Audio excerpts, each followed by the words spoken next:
Yo guys, what's cracking? So today, as you can see, we have our seat covers sitting out here. And so what we're going to be doing is putting on this beautiful Patriot M309R seat cover that's made by Fourwerx. It's a custom seat cover. I can't wait to see what this thing looks on there.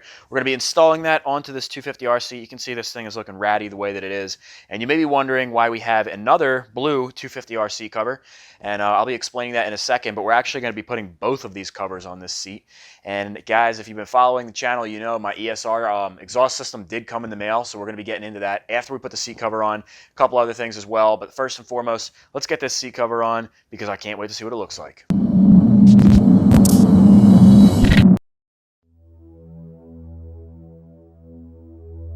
All right, guys, so I got my staple gun right here. It's just a regular old staple gun. It's nothing crazy. It's not an electronic or a pneumatic one. You just need a basic staple gun. You can pick one of these things up at Walmart if you're going to be doing this job.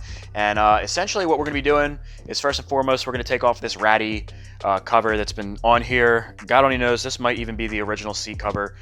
With the way that this bike has been coming apart, it seems like just about everything is original. So it's very, very likely that this is an original cover. And the reason that we have another blue cover here, well, one is because this came with the quad. Rich, who sold me the quad, gave this to me, so I might as well utilize it. I can't really resell it for that much money. And according to Fourwerx, they actually recommend putting their seat cover over top of a seat cover. And I think it would be better to put one on without rips and stuff in it, because a big reason why they like that you do that is because it helps keep out moisture.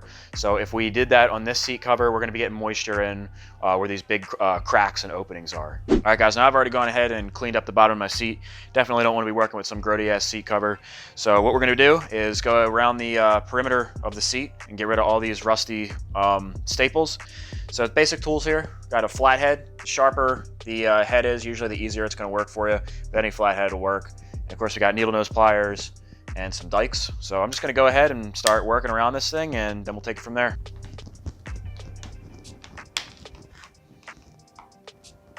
Now, when you get these little hangers like this, just one half came out. I used to rip those out with pliers, and it's kind of a pain in the ass because your arm like jerks away when they finally give way.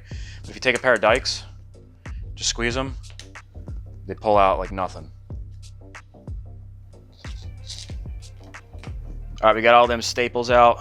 So I'm gonna see if I can peel this cover back without making a huge mess, because you can see there's a lot of dirt and stuff that came out from underneath.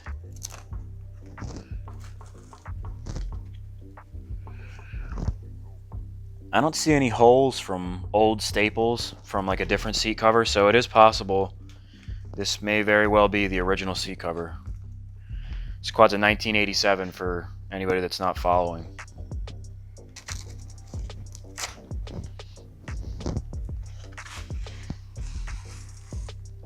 Whew, that thing's nasty. All right, well, I'm gonna get rid of this seat cover, and I'm gonna try to clean up the seat pan a little bit, and then we'll be right back.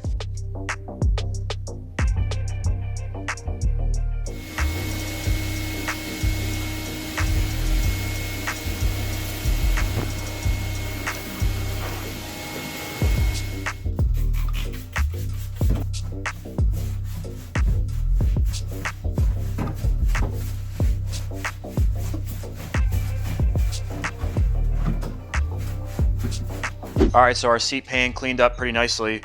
It's in good shape, and I do think that was the original seat cover, just based on the amount of holes I see. Usually seat pans have a ton of different holes and stuff from multiple staples being stapled in and then removed, but this one actually looks like it's brand new. The bottom side cleaned up really nice, and on top you can see we have some glue residue, which I'm not really concerned about. We could probably get that off with some Goo Gone, but I don't think we're gonna have any return on investment if we do that. And our seat foam is in pretty good shape too. It's a little discolored. You can see water got through, especially because we had some rips in the old seat cover, but we should be just fine using this. So what I'm gonna do is take a little bit of Super 77 spray tack and spray it on the bottom here, just to keep this in place. It does fall into place kind of like a Lego, so we should have no problem keeping it nice and fixed, but I do want it to have just a little bit of tack on there.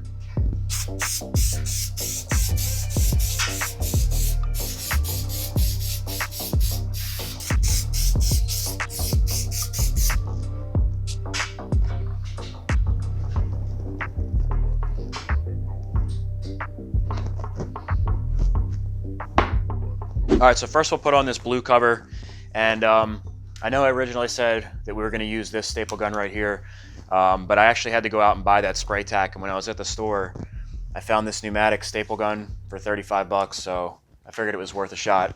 You don't really need that though. You can get away with using one of these. You just got to be careful. It's got to be a decent stapler. You don't want to be using any kind of like rinky-dink Mickey Mouse stuff, or the staples actually won't go through the plastic and they'll just rip right out, which is that would be bad. So normally I would do this on the bench, but I'm going to do this on the floor because it was recommended that it's a little bit easier when you do it on the floor because you can kind of manipulate and use your body weight a little bit better. So we'll try it out. And most seat covers kind of have like a pocket at the front for the front of the seat. So we'll slide that over. So we just kind of get it lined up on here, and then we'll put a couple locator staples in.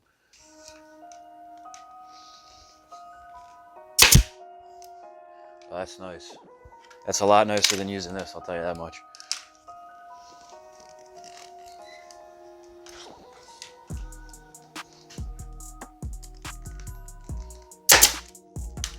And now as we're getting these staples in, we'll just kind of move up the side.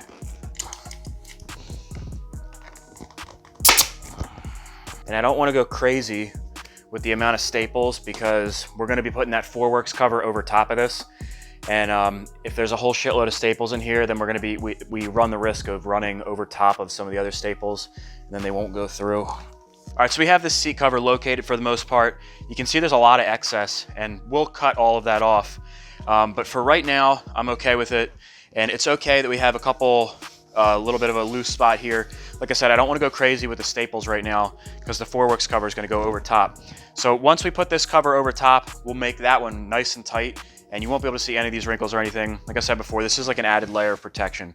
So let's go ahead and get this Fourwerx cover right over top of this other one.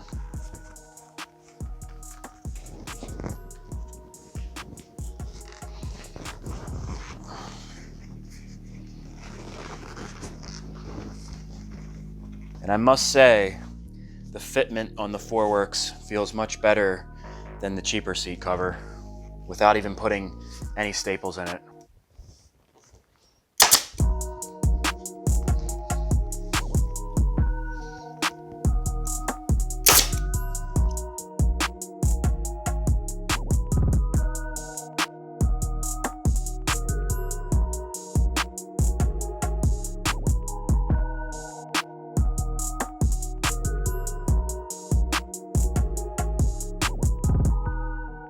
All right, guys, well, after trying to get this seat cover on for a little bit, I don't think this Fourwerx cover is gonna fit over this blue cover. So it was a good idea, you know, to help keep water out and stuff, but I think I'm gonna have to take off this blue cover and then we'll try getting the Fourwerx cover on again. It was coming out really nice, but there's just simply not enough material, and that's no fault of Fourwerx. I think this extra seat cover is just a little bit too thick. So I'm gonna go ahead, remove that, and we'll see what happens.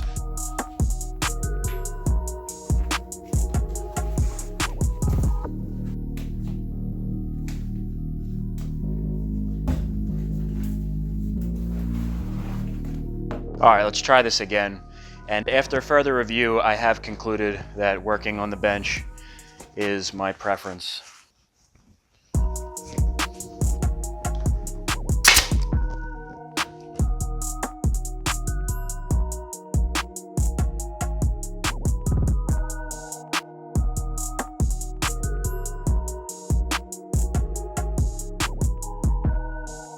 All right, well, after wrestling with that for a little bit, I did get it on, and it came out pretty nice. It was a pretty tight fit. You can see I didn't have much slack here and here where the seat bends, but I think it's going to be okay. The quality of the seat is really nice. I managed to get it pretty tight. You can see there are a couple little areas where it looks like it could possibly be a little bit tighter, but this is not my first seat cover. I'm not going to say I'm like a professional seat cover installer, but I'm usually pretty good at getting them nice and snug. The only technique I didn't try was heating it up.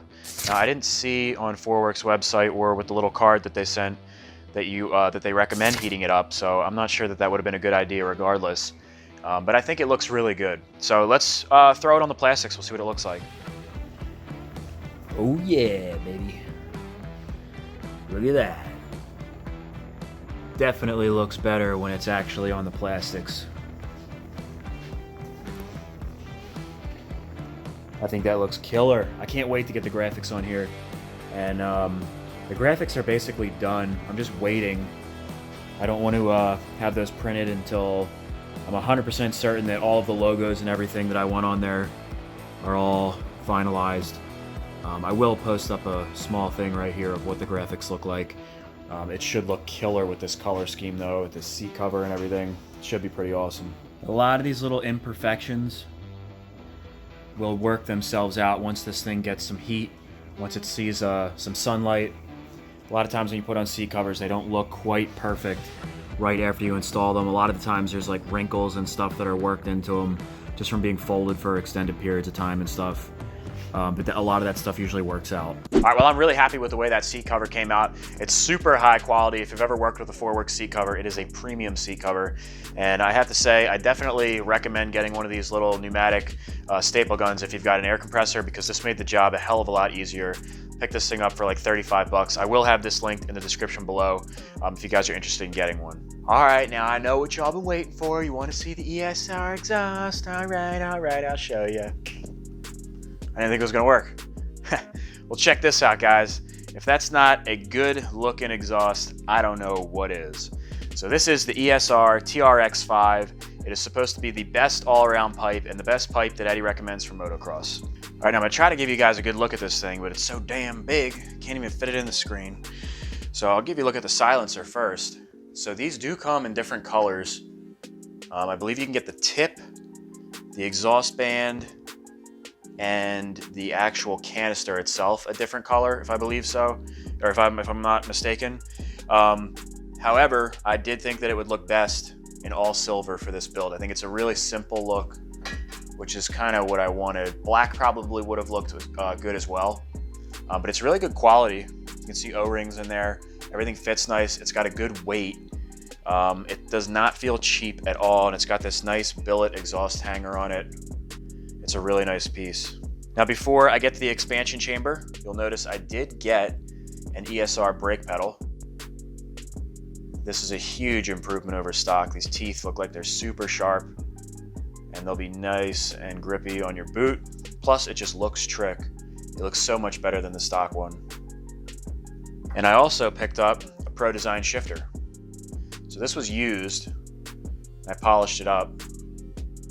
Basically looks like brand new. And now for that expansion chamber. Yeah, baby.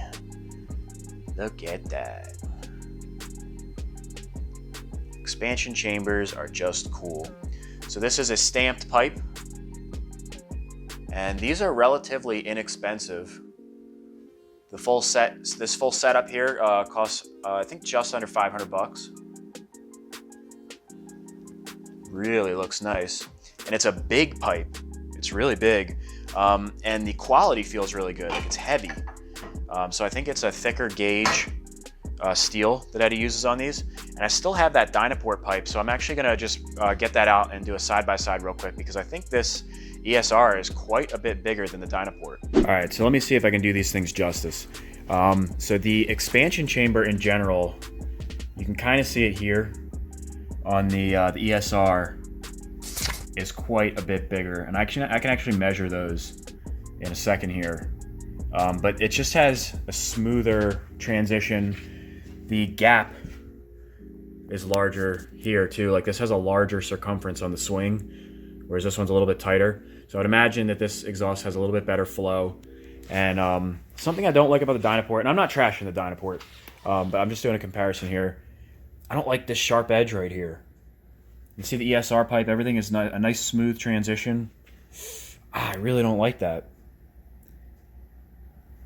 I'm not an exhaust expert, but I'm almost certain that it's never a good design to have sharp edges like that in exhaust bends.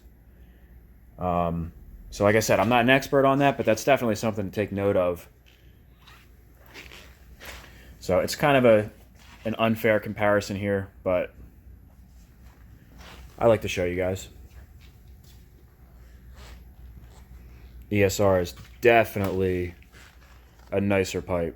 All right, let's check it out and see what the difference in circumference of these pipes is at the thickest point.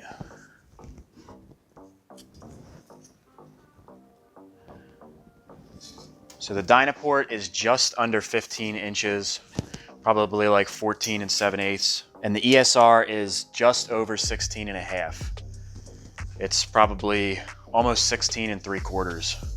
So it is quite a bit bigger at its thickest point. This is definitely a much larger expansion chamber. Now, just having the largest expansion chamber doesn't necessarily make an exhaust better or worse, but in our particular setup and design, I think the larger expansion chamber is going to be better. I don't know the exact physics behind it, but I think it's pretty neat, and it's nice to see a side-by-side comparison. All right, guys, so that about wraps it up for this video. I did finish up the cases, so I'm sending them out to DBC Racing to get vapor blasted. All right, guys, we are packing this shit up to go to DBC Racing, and when it comes back, it's gonna look amazing.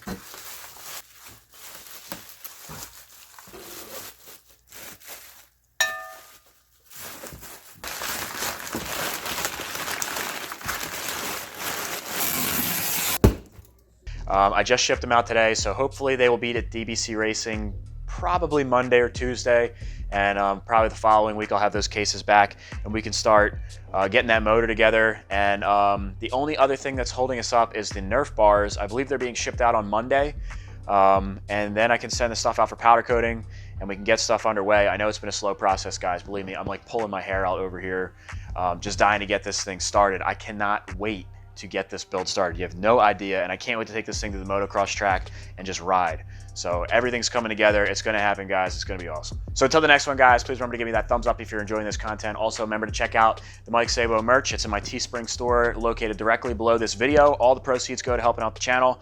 And I will see you guys on Monday for Bike of the Week. And until then, guys, peace out and have a good weekend.